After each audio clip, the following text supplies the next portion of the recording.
আসসালামু আলাইকুম এভরিওয়ান, কি অবস্থা সবার? ইসমি বয়েস এমএস রাজশেখ গাইস, আশা করি সবাই ভালো আছে। সো আজকে সকলকে জানাচ্ছি শুভ সকাল গাইস। আজকে হচ্ছে মঙ্গলবার আর ঈদের অলমোস্ট 6 দিন পার হয়ে গেল। সো আজকে যে বিষয়টি নিয়ে আলোচনা করব সেটা হচ্ছে গাইস,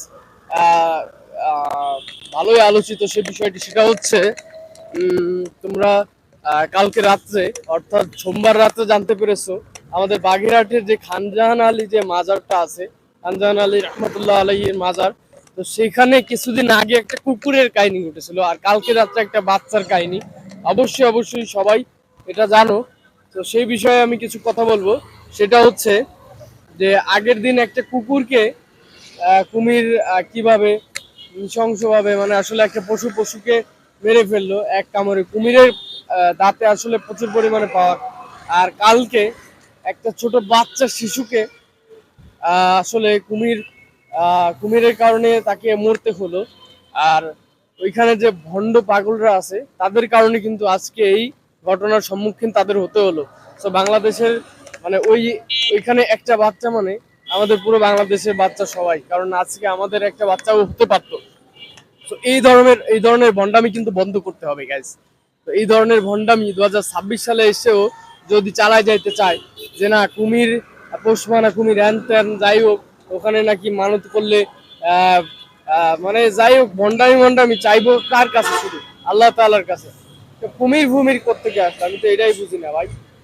মানে 2026 সালে এসেও এই ধরনের ভণ্ডামি করে, আর এইগুলো এখন পর্যন্ত আহ মানে সবাই মেনে নিচ্ছে, এবং স্থানীয় মানুষ, সরকার কর্তৃক কেউ কোনো উদ্যোগ নিয়ে এটাকে সলিউশন করে না। আমি কালকে রাত্রে পোস্টে দেখলাম যে ওখানে পোস্ট করার পর বলছে যে কুকুরটার কাহিনীর সময় যদি কুমিরটাকে নিরসন করা হতো তাহলে আজকে এই শিশুর ঘটনাটি ঘটতো না। আর এখন পর্যন্ত যদি ওই কুমিরটাকে ওখান থেকে আহ সরানো না হয়, তাহলে এইরকম ঘটনা আরো ঘটতে থাকবে। তো আমাদের হুঁশ আর কবে আসবে, এটা হচ্ছে মূল বিষয়। আমাদের হুঁশ আর কবে আসবে?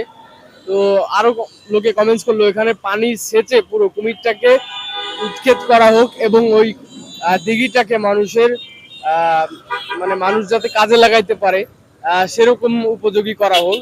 তো এরকম বন্ডামি বন্ধ করা হোক, আমিও সেই জোর দাবি জানাই। তো তোমাদের মতামত কি অবশ্যই কমেন্টস করে জানাবা, এবং তোমরা চাইলে ভিডিওর মাধ্যমেও প্রতিবাদ গড়ে তুলতে পারো, কারণ গাইস এখন সোশ্যাল মিডিয়া এত পরিমাণে শক্তিশালী গাইস। তো এই ভিডিও সবার কাছেই পৌঁছে যাবে। তো তুমি একটা করে প্রতিবাদ যদি করো, 1000 জন যদি করো, সব মানে নড়ে যাবে পুরো। তো এটাই হচ্ছে বিষয়। তো ছোটখাটো ভিডিওর মাধ্যমে কিছু সচেতনতামূলক আহ, বিষয় তুলে ধরার চেষ্টা করি। তো সবাই সাথেই থেকো।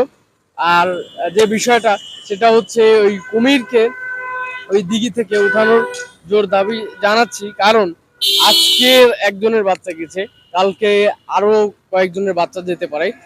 সেই ভাইটি ঠিকই বলছে, যে ভাই কমেন্টস করছে যে সেই সময় যদি কুমিরকে উৎক্ষেপ করা হতো আজকে এই শিশু বাচ্চার প্রাণ যেত না। হ্যাঁ অবশ্যই, ওই কুমিরকে ওই দিঘি থেকে উৎক্ষেপ করতেই হবে, আর এই ভণ্ডামি বন্ধ করতে হবে, তার জোর দাবি জানাচ্ছি। তো সবাই ভালো থেকো, সুস্থ থেকো, এবং সত্যের পথে কথা বলো সব সময়।